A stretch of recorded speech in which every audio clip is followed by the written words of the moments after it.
तो फ्रेंड्स, आज हम डिस्कस करेंगे break break break written by Alfred Lord Tennyson.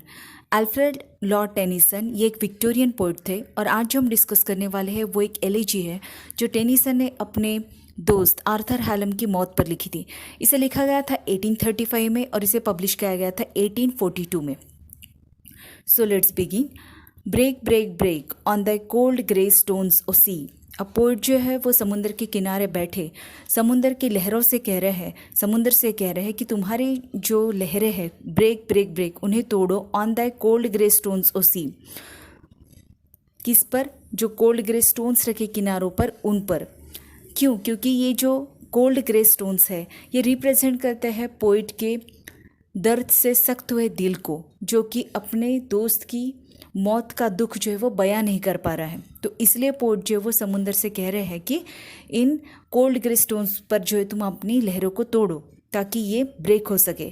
And I would that my tongue could utter the thoughts that arise in me. और मैं भी जो है अपने I would that my tongue could utter, so that क्या हो कि मेरी जीवा जो है, मेरी ज़ुबान जो है वो शब्द जो है अपने अंदर उठ रहे विचार जो है उन्हें एक्सप्रेस कर सके। O well for the fisherman's boy. Fisherman का मतलब होता है मछुआरा। O well for the fisherman's boy. A poet जो है वो समुद्र किनारे जो भी उनको सीन्स नज़र आ रहे हैं उन्हें डिस्क्राइब कर रहे हैं कि एक मछुआरे का लड़का जो है उसके लिए कह रहे हैं कि कितना अच्छा है that he shouts with he sister at a play, कि वो अपने बहन के साथ में खेलते हुए चिल्ला रहा है। O well for the sailor lad. Sailor मतलब यहाँ पे नाविक।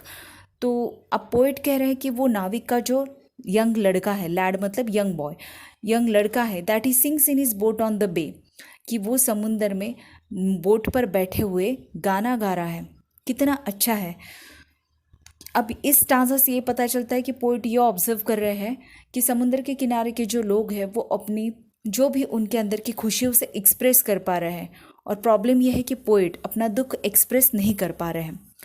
And the stately ships go on. और बड़ी बड़ी शिप्स जो है, स्टेटली मतलब विशाल जो जहाज़ें हैं वो भी गुजर रही है।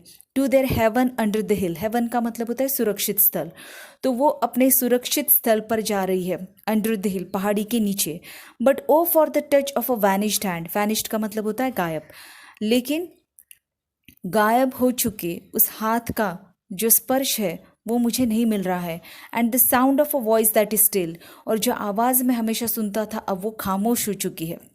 अब पोइट यहाँ पे ये कह रहे हैं कि स्टेटली शिप्स जो है वो अपने सुरक्षित स्थल पर जा रही है, हर तरफ खुशी है, लेकिन मैं अभी भी वो जो स्पर्श है मेरे दोस्त का वो मिस कर रहा हूँ, जो हाथ अभी गायब हो चुका है। वो आवाज़ जो मैं कभी अपने कानों में इतने ध्यान से सुनता था आज वो खामोश हो चुकी है। Break break break at the foot of the crags O sea. Thy मतलब यू, क्रैग्स मतलब किसी पर्वत या पहाड़ी पर खड़ी चट्टान। ओके, तो पोइट अगेन सी से, समुंदर से रिक्वेस्ट कर रहे हैं कि ब्रेक ब्रेक ब्रेक, तोड़ो तोड़ो तोड़ो, at the foot of the crags, तुम्हारे फुट पे मतलब समुंदर के किनारों से सटिक जो चट्टानें खड़ी है पर्वतों पर उन्हें तुम तोड़ो, क्योंकि अगेन ये रिप्रेजेंट करती है पोइट के सख्त हुए दिल को। But the tender grace of a day that is dead. अब tender grace of a day का मतलब समझ लेते हैं। टेंडर मतलब यहाँ पे इजी है, ग्रेस मतलब हैप्पीनेस है, ऑफ अ डे मतलब प्रीवियस डेज, अतीत के दिन।